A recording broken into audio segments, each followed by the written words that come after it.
Hello and welcome to the Freq Show. I'm Jaclyn Thurman. This is my husband, Sam Thurman. Hello, hello. This is episode 34.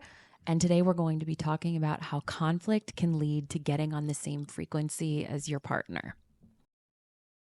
Yeah, this was, I think this will be a good one because we talked about this before. It's an actual experience that we just had this past week. And after we had these conversations, we were like, man, this would be a really good topic to discuss and basically just have the conversation that we had last week. Yeah. So I think we should just dive in essentially, and we're just going to lay it all out on the line, right? I mean, I think so. I don't know what you're about to say. Well, I challenged you last week and I think I pissed you off a little bit. And I was a little afraid that I hurt your feelings when I said, I think our approach to getting our next real estate deal is not working. Yeah. And I think maybe my delivery could have been a little bit better. And maybe I should have prefaced my delivery with like, hey, can we talk about this for a minute rather than just blurting it out? Which sometimes I'm really good about doing. And then sometimes I just am off the cuff. I disagree with you. Okay.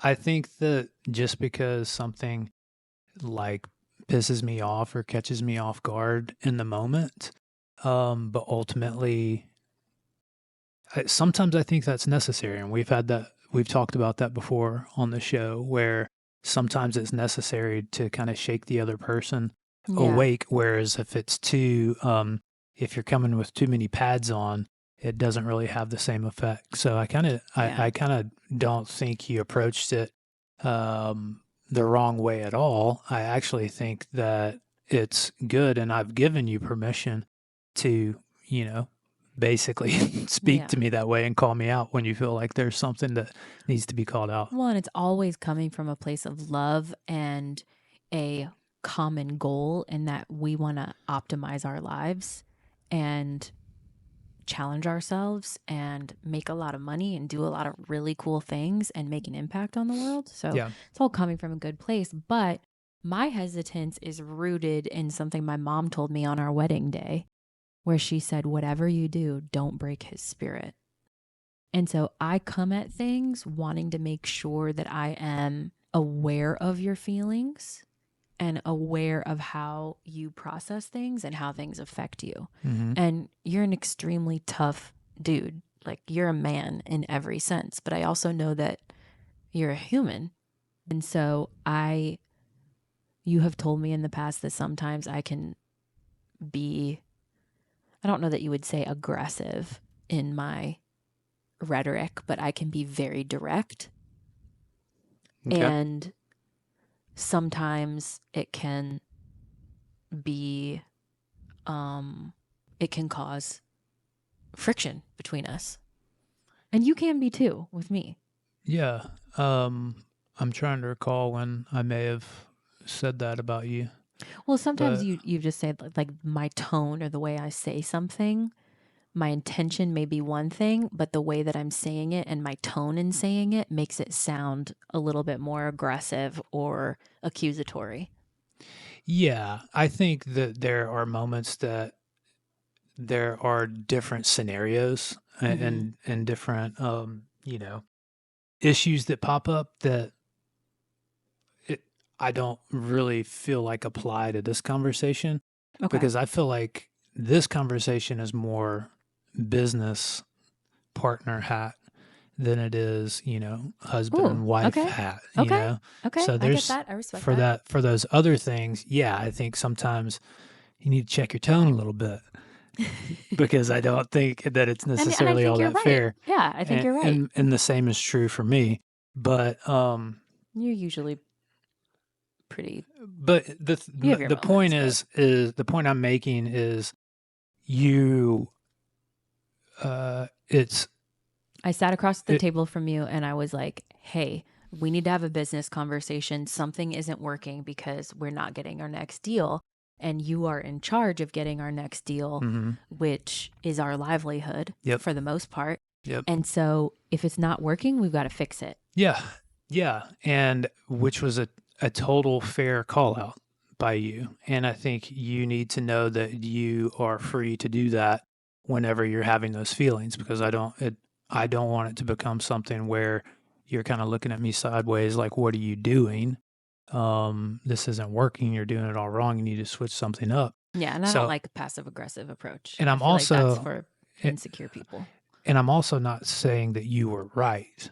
Like in what you were saying, it was perfectly fine for you to say, and I invite that, because being challenged like that is a good thing, because it forces me to be like, well, oh shit, am I am I doing the right thing? Like, am I doing all the things that I should be doing?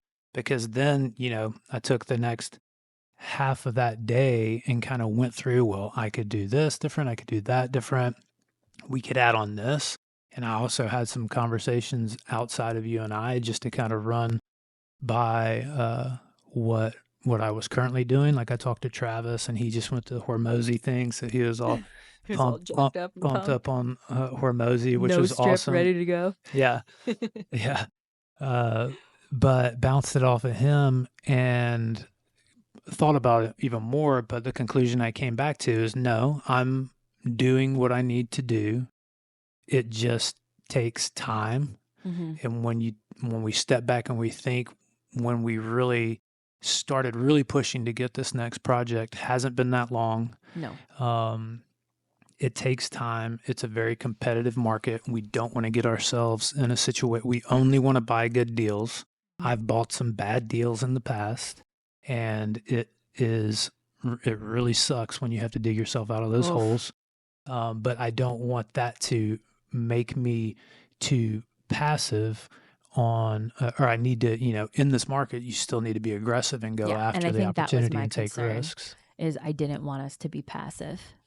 Yeah, well, I think you were looking for more like channels to generate deals, which I don't think is a bad idea. But when I was assessing everything, and everything I was looking at was, there's all this additional stuff that we could do.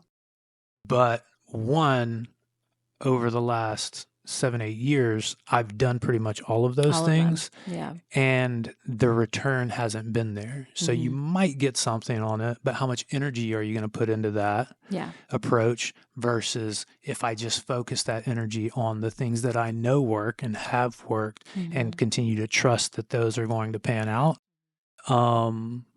That's what I need to do. So really what it was just a really good check. You were able to share your concerns, share your perspective, which was completely valid. And it forced me to check what I was doing, to make sure that that was the right path that we should take. And then we kind of came back together and discussed it a little more, and I think got on the same page. And ultimately we got on the same frequency as far as that particular topic goes. And I think an interesting dynamic that we have, which I think is what makes us really great business partners and life partners, is that pioneer builder sort of metaphor, where I'm naturally a pioneer. I want to push forward. I want to make stuff happen. I have sometimes shiny object syndrome, where I'm I have an idea, I'm going to create it. Now I'm ready to move on. I have an idea, I want to create it. Now I'm ready to move on.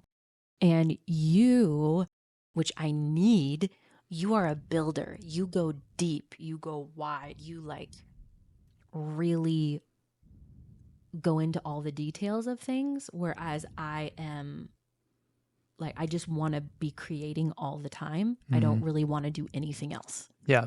Shout out to my buddy Chad Bonowitz for the whole pioneer developer. It's actually pioneer and developer. Yeah, you're a developer concept. So that was, it's true. And that is the perfect, match when you have someone who is more pioneer, that's going to kind of, you kind of think of the pioneer as the one that kind of knocks down the walls.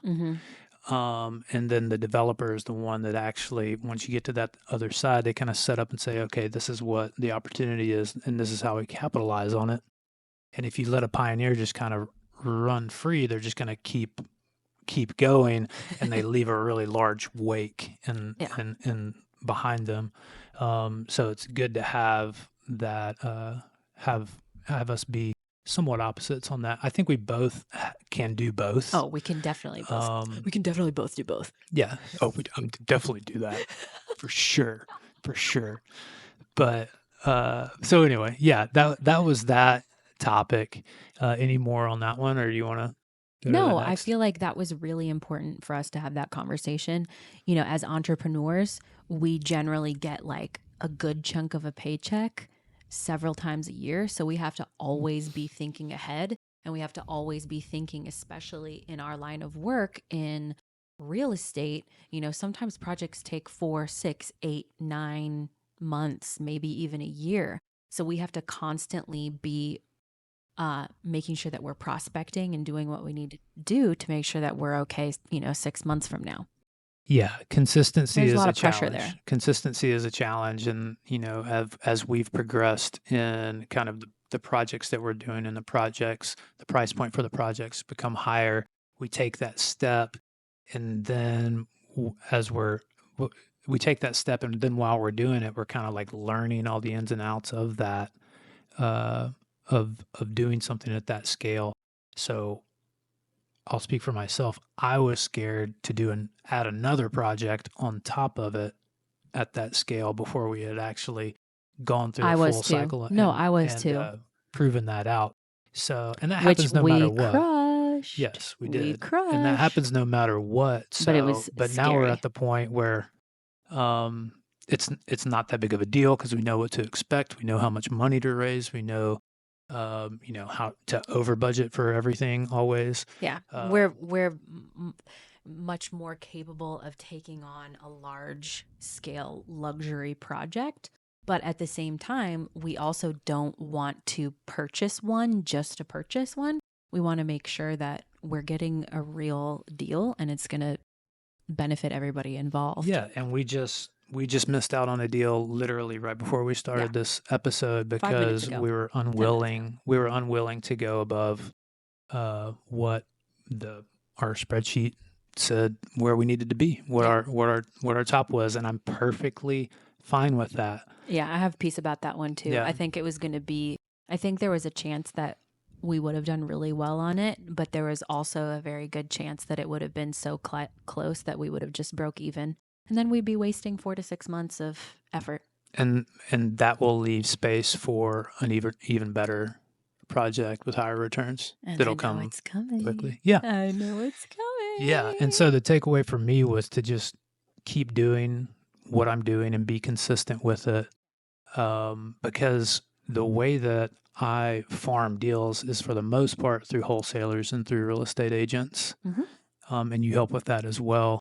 And so there's not like we don't have a big marketing budget where we're sending letters or cold calling or have a whole cold call team or anything like that. So it's hard to put a dollar figure on, okay, if I spend $10,000, it gets me one deal or two deals, whatever it is. And I know I just have to pay that money in order, and then that deal will ultimately come.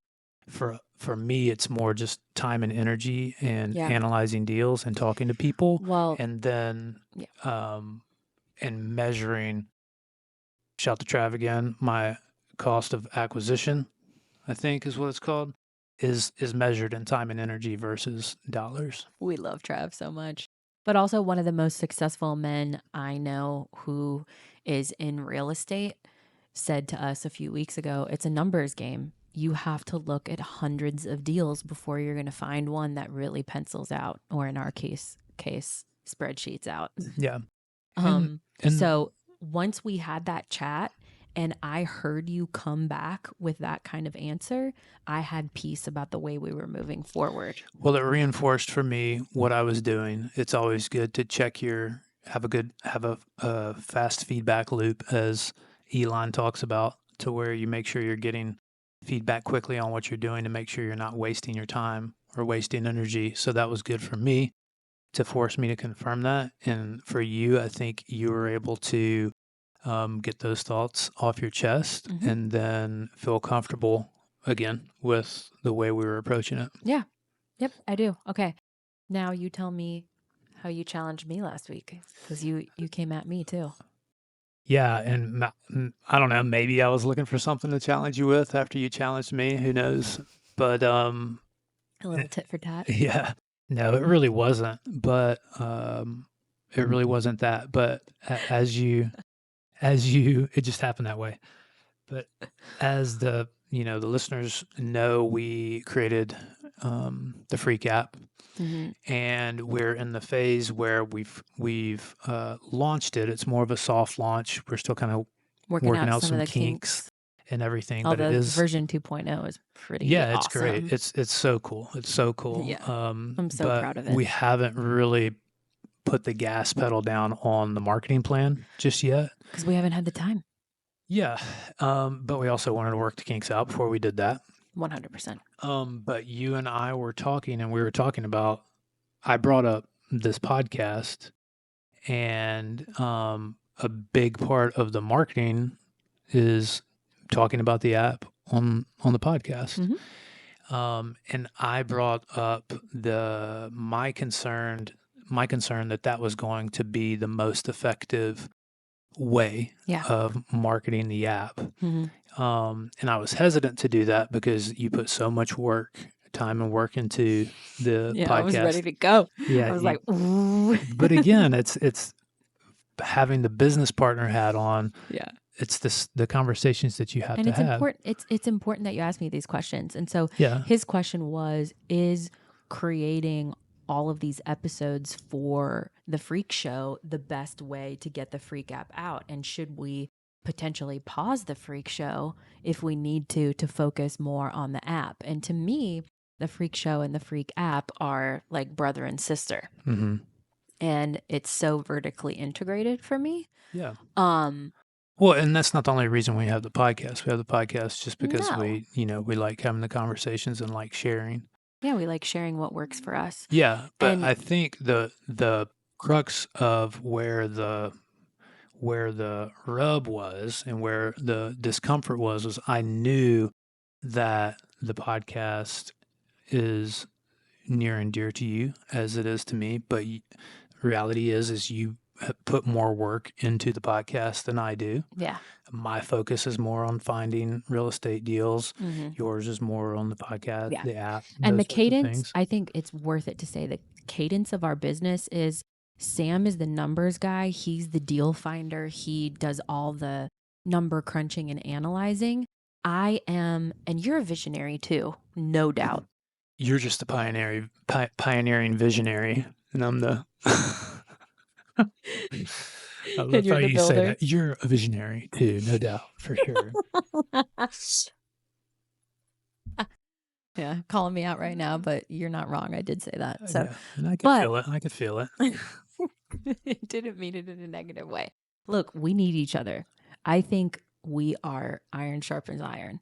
I think where my skill set comes in is I have this big grandiose vision for our brand becoming a whole lifestyle brand. And a big part of that is talking about our lifestyle. And I think the best way to do that is through a podcast and through video on YouTube and letting people get to know us and like telling people what we're about and what we're excited about and what we're creating.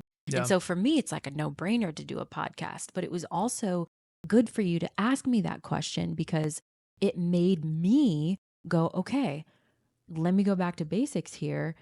This podcast does require time and energy. And I am the one that is most of the time writing the episodes and coming up with topics and making sure that the podcast editor has everything they need. I'm loading all the video. I'm manning the cameras and the lights and, the production value of it. And so it is a lot of work, but to me, it is an investment that may not monetarily pay off at this point, but it is an investment that will help us create the kind of brand and the kind of impact that I want Beckon to have. Yeah, and I totally understand that, and you have always had a broader vision from like a branding standpoint and building that brand and where that is going. And I'm much more of a keep it simple, stupid kind of guy. Like, does does this input equal this output? And if And you that's like the case, KPIs and then spreadsheets, and I can't get, like, I never want to see a spreadsheet again in my life. Well, that's not true. I like to know numbers. Because I like to know where we're at all the time, but I'm not a like. yeah, What? it just makes me think. There have been many kind of disagreements or arguments, or let's call it finding our frequency together, where you have been upset because you didn't feel like you had a good handle on where we were and what was going on with like finances and that sort of thing. And you'd be like, I have a spreadsheet. Yeah. Yeah. And then immediately your eyes glaze over the second that. But remember, I used to always send you the spreadsheets for our like budget and everything. This was like way back in the day. Yeah. Yeah. And now I do our personal budget, you do business budget. Yeah. We definitely have kind of switched roles. Yeah, I'm the budget hawk now.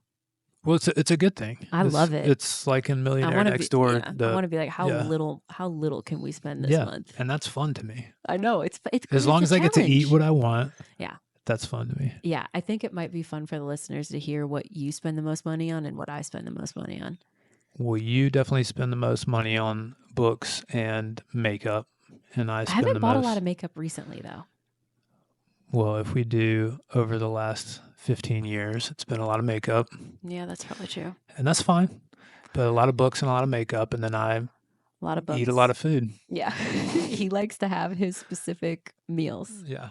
And it's not like they're like but neither of us expensive meals. But. No, and neither of us are big like brand name. Like I don't need to have fancy handbags. Or I like Parker Clay.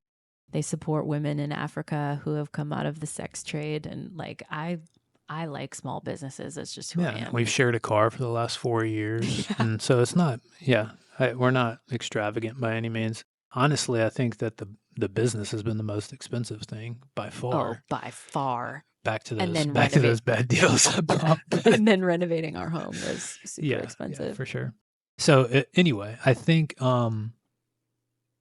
I challenged you on the podcast as far as like the marketing mechanism for the app, and I was hesitant to do so because I knew it was something that you've put a lot into, and I didn't really want to question that because I didn't want you to think that I don't value it and don't appreciate it. Yeah, but at the same time, you're being a little bish. Yeah, and then I said you were being a bish because you couldn't handle the questions. But it was something I needed to do. I needed to say, and it was a legitimate business question. Like, it's okay to say, is this the right marketing channel? And it was good. It was good for me to think about it too. And I'm still not sure that I have all the answers. I know that I want to continue doing this podcast because I feel like it's valuable. And I think for what we want to build, it's valuable. But I think you asking me those questions is totally legitimate, and it's always good to be challenged. Mm-hmm. I think we need to be going back to the drawing board every quarter and go, what's working, what's not working, where are we spending a ton of energy, where are we wasting time, all of that. Yeah. And then we can call each other a little bish and move on. Exactly. And we say bish because in 2018 we went to Greece with some friends who live in Greece. They are Greek, and they always say bish instead of bitch. And then for beach, they say bitch instead of beach. I'm going to the bitch, bish. Yeah, that's exactly what they said. So Sam and I like to call each other little bishes. All in good fun. All right. So what did we decide to do as a result? Well, I think we're going to we're going to keep searching for deals in a very methodical way. And it's just a numbers game where we know the more deals you look at, the higher the likelihood that something will pan out. Yeah. And then as far as the podcast goes, we're going to keep creating the podcast for the foreseeable future because we think it's a value add, and hopefully you think it's a value add. And it is vertically integrated with the long-term vision of the brand that we're creating. Mm-hmm. All right. So conflict can lead to getting on the same frequency as your partner, whether that's in business or life. So I think the major takeaway for this episode is don't shy away from conflict. Like, be respectful. Sometimes things get heated, and that's okay too. Take a beat, take a minute, take a day, but then come back to the table and work it out, because if you're both in it, the end result is going to be better, because there'll have been more thought and more intention put into it. Yeah. And again, this is business related. Our topics were business related. And it's critical to have that, but it also applies to relationships in general. Oh, 100%. Okay. What's the question that we're going to leave the audience with? What uncomfortable question would lead to clarity in your business? All right. Thank you for listening, everyone. Live on purpose and live on frequency.